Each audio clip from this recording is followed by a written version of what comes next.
नमस्कार दोस्तों, मैं आपका दोस्त हंसराज फिर से नए एपिसोड के साथ में आपका स्वागत है। जो मैं आज आपको सुनाने जा रहा हूँ वो उत्तर प्रदेश के कानपुर के एक कपड़े के व्यापारी की बेटे की मौत की कहानी है। जो बेटा हमेशा की तरह ही कोचिंग सेंटर पे जाया करता था और कोचिंग सेंटर से वापस घर टाइम से आया करता था। एक दिन की तरह ही 30 अक्टूबर की बात है कि वो कोचिंग में चला जाता है। कोचिंग में जाने के बाद में वो 30 अक्टूबर को 5 से 6 बजे के बीच में वो घर पर आ जाता था, पर उस दिन वो 6 बजे तक घर नहीं आया। घर नहीं आने के कारण उसकी माँ परेशान हो जाती है, उसको फ़ोन लगाती है तो उसका फ़ोन बंद पाया जाता है। बंद पाने के बाद वो फिर 20 मिनट के बाद में फिर फ़ोन लगाती है तो फिर भी उसका फ़ोन बंद आता है। उसके बाद में वो उसके पिताजी को फ़ोन करती है कि जो अपना बेटा कुशागर है उसका फ़ोन बंद आ रहा है। तो उसका पिताजी बोलता है कि और 10-20 मिनट इंतज़ार करो, वो आ जाएगा। इसके बाद ऐसे करते करते 7 बज जाते और 7 बजे तक उनका बेटा घर पे नहीं आता है। नहीं आने के कारण उसका पिताजी भी फिर उस घर पे आ जाता है और घर आके वो जैसे ही थोड़े परेशान होकर उसको ढूंढने की कोशिश कर रहे थे, इतनी देर में 8:10 पे उनके घर पे एक लेटर आके गिरता है जो 2 पन्नों पर लिखा हुआ था। उसमें लिखा जाता है कि अगर आपके बेटे की सही सलामती चाहते हो तो हमको 30 लाख रुपए देने होंगे, और जब भी 30 लाख रुपए की आपके पास व्यवस्था हो जाए तो आप मकान के बाहर पूजा के झंडे लगा देना। तो हम समझ जाएंगे कि आपके पास पैसों की व्यवस्था हो गई है और हम आपको फ़ोन करेंगे। फ़ोन करने के बाद में जो जगह अपन फिक्स करेंगे उस जगह पे आप देने के लिए आ जाना। ये चीज़ देखने के बाद घर वाले बहुत परेशान हो जाते हैं। परेशान होने के बाद वो 10-20 मिनट तक सोचते हैं। उस लेटर में ये भी लिखा हुआ था कि अगर पुलिस को आप इन्फॉर्मेशन करोगे या किसी को बताओगे या किसी रिश्तेदारों को बताओगे तो हम आपके बेटे को मार देंगे। पर फिर भी उन्होंने सोचा। उन्होंने 20 मिनट के बाद ही 8:30 बजे पुलिस को फ़ोन करते हैं। 10 मिनट में पुलिस उनके घर पे आ जाती है। जो लोकल पुलिस थी वो तुरंत 10 मिनट के अंदर 20 मिनट के अंदर उनके घर पे पहुंच जाती है। घर पे पहुंचने के बाद में उनसे पूछताछ करती है, आगे आला अधिकारियों से बात करती है। बात करने के बाद में पूरे आला अधिकारी और पूरी पुलिस की टीम उनके घर पे फिर जाती है। पूरे जैसे ही वो उनको कोचिंग सेंटर बताते हैं, पुलिस वहाँ से तुरंत कोचिंग सेंटर जाती है। कोचिंग सेंटर जाने के बाद में वहाँ के कैमरों को खंगालती है। कैमरों को खंगालने के बाद में उन्होंने टाइम देखा। जो कारोबारी का बेटा होता है कुशागर, वो 4:15 पे कोचिंग सेंटर से निकलता है और कोचिंग सेंटर से जैसे ही निकलता है उसके पीछे पीछे एक हेलमेट लेके एक लड़का निकलता है जो उससे लिफ्ट मांगता है, और वो लिफ्ट के बहाने उसकी स्कूटी पे बैठ जाता है। स्कूटी पे बैठ के जो जिधर से उनका घर का रास्ता जा रहा था उधर से वो नहीं जाके उन्होंने दूसरी तरफ का रास्ता चुना, और वो दूसरी तरफ रास्ते पे गए तो पुलिस ने भी उस जिस तरफ डाइवर्ट रास्ता किया था उन्होंने उसी रास्ते की लोकेशन को देखते हुए उन्होंने फिर से कैमरे खंगाले।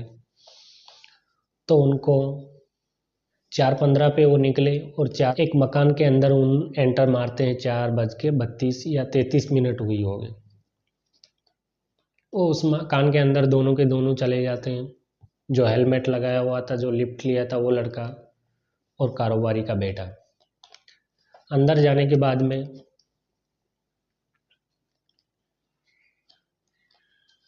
39 मिनट के बाद में वो लड़का निकलता है जो हेलमेट लगा के स्कूटी के पीछे बैठा था, और कारोबारी का बेटा कुशाग्र बाहर नहीं निकलता है। इतने में पुलिस तुरंत उसी मकान को जाती है और मकान पे देखती है तो वहाँ पर ताला लगा हुआ था। पुलिस ताले को तोड़ के अंदर जाके देखती है। अंदर जाके जैसे ही देखती है तो कारोबारी बेटे कुशागर की बॉडी पड़ी हुई है, उसके पैर बंधे हुए हैं, हाथ बंधे हुए हैं और गला रस्सियों से जकड़ा हुआ है, बिल्कुल टाइट खींच के। पुलिस तुरंत उसकी बॉडी को उठाती है और वहाँ से अस्पताल में पहुँचा देती है। अस्पताल में पहुँचाने के बाद में जैसे ही पुलिस मकान के बारे में जानकारी करना चाहती है कि एक मकान किसका है, तो उसके कुशागर के घर वाले बताते हैं कि प्रभात शुक्ला का मकान है। और प्रभात शुक्ला जो इसकी मैडम थी, जो ट्यूशन पढ़ाती थी इसको, जिसका नाम रचिता था, उसका अच्छा दोस्त है। तो इतनी बात सुनने के बाद में पुलिस तुरंत एक टीम प्रभात शुक्ला के घर पे भेजती है और एक टीम रचिता के घर पे भेजती है। दोनों को तुरंत अरेस्ट कर लिया जाता है। अरेस्ट करने के बाद में उनसे पूछताछ चलती है। पूछताछ करने के बाद में 12 बजे से पहले पहले ही इस मामले का खुलासा कर दिया जाता है, जिसमें उसके बाद में उन्होंने दोनों से पूछताछ चलती है। पूछताछ में पता चलता है कि एक प्रभात शुक्ला, एक रचिता और उनका एक दोस्त होता शिवा उर्फ आर्य, इन तीनों आदमियों ने पूरी प्लानिंग करके उसका मर्डर किया है। उसमें फिर उसके बाद में पता लगाया जाता है कि ये मर्डर क्यों किया गया। तो उनकी ये कहानी थी कि हम जो ये पैसे 30 लाख रुपए लेके, तो रचयिता क्या थी कि प्रभात शुक्ला से शादी करना चाहती है और प्रभात शुक्ला के पास पैसे नहीं थे। तो इस कारण से उन्होंने ये जो पूरा प्रकरण चुना वो इसी कारण से चुना कि अपन जो किडनैप करते हैं और जो ये कपड़े का कारोबारी है, इससे पैसे लूट के अपन एक अच्छी ज़िंदगी जिएंगे और कानपुर छोड़ के हिमाचल में चले जाएंगे, जहाँ की मूल निवासी रचिता रहने वाली हिमाचल की थी। वो 10 साल पहले अपने माँ बाप के साथ यहाँ कानपुर में आई थी। तो पहले उसके बाप की मौत हो जाती है और थोड़े दिन बाद में उसकी माँ की मौत हो जाती है। माँ की मौत होने के बाद में वो अनाथ हो जाती है। अनाथ होने के बाद में वो कुशागर के घर पे आती जाती थी। तो उसकी मम्मी ने भी रचयिता को बोल रखा था कि जब तुम्हारी शादी होगी तो कुशागर के पापा आपके कन्यादान में कुछ देंगे। पर उनकी किस्मत और ही चाहती थी, उन्होंने अलग ही रास्ता चुना, जो इसलिए कुशागर की उन्होंने मौत कर डाली। अब इस चीज़ से ये था कि उनको ऐसा पता क्यों चला कि इनके पास कितने पैसे हैं, कैसे, क्योंकि रचयिता का वो उसको ट्यूशन देती थी, इसलिए उसके घर पे आना जाना था। और कुशागर का 16वां जन्मदिन 13 अक्टूबर को ही था। 13 अक्टूबर को जैसे ही रचयिता और उसका दोस्त प्रभात शुक्ला उसके घर पे जाते हैं, तो जैसे ही उन्होंने देखा, उनकी शान शौकत देखी और ये सब चीज़ें देखने के बाद में उनके मन में लालच जाग गया। और लालच जागने के बाद में उन्होंने एक गलत रास्ता चुना। और जो प्रभात शुक्ला था वो रचयिता के साथ में रहता था, उसको एक शक भी था कि जो ये कारोबारी का बेटा कुशागर है उसकी तरफ रचयिता का रुझान है, तो इसलिए भी वो उसको मारना चाहता था। ये सोचकर उसका मर्डर कर डाला। तो इस कहानी से मेरे समझ में एक ही सोच आती है कि कब किसका मन कैसा हो जाए, कब किसकी नीयत घूम जाए। आँख बंद करके ही किसी पर भरोसा नहीं करना चाहिए। किसी खास आदमी से भी या किसी से भी ये बातें शेयर नहीं करनी चाहिए कि आप पैसे कहाँ रखते हो, आपका बैंक बैलेंस कहाँ है, कितना पैसा घर पे रखते हो, कितना पैसा आप मकान के अंदर रखते हो, घर में रखते हो। तो ऐसी बातें शेयर करने से पहले आपको बचना चाहिए। तो इस परिवार पर जो दुखों का पहाड़ टूटा है, उनको ज़िंदगी भर के लिए 30 लाख रुपए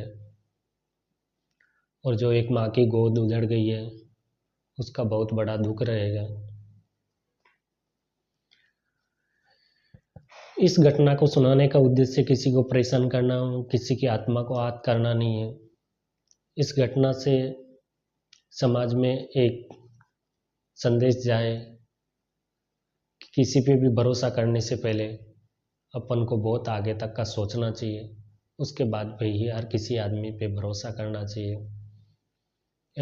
अपनी नज़दीकी बातों को या अपने दिल की बातों को तभी शेयर करें, अन्यथा हर किसी आदमी से अपने दिल की या नज़दीकी बातों को शेयर ना करें। दोस्तों, आज की कहानी में बस इतना ही है। अगर मेरी कहानी आपको अच्छी लगती हो तो मेरे चैनल को सब्सक्राइब करें एवं बेल आइकन को दबाएं। जय हिंद, जय भारत।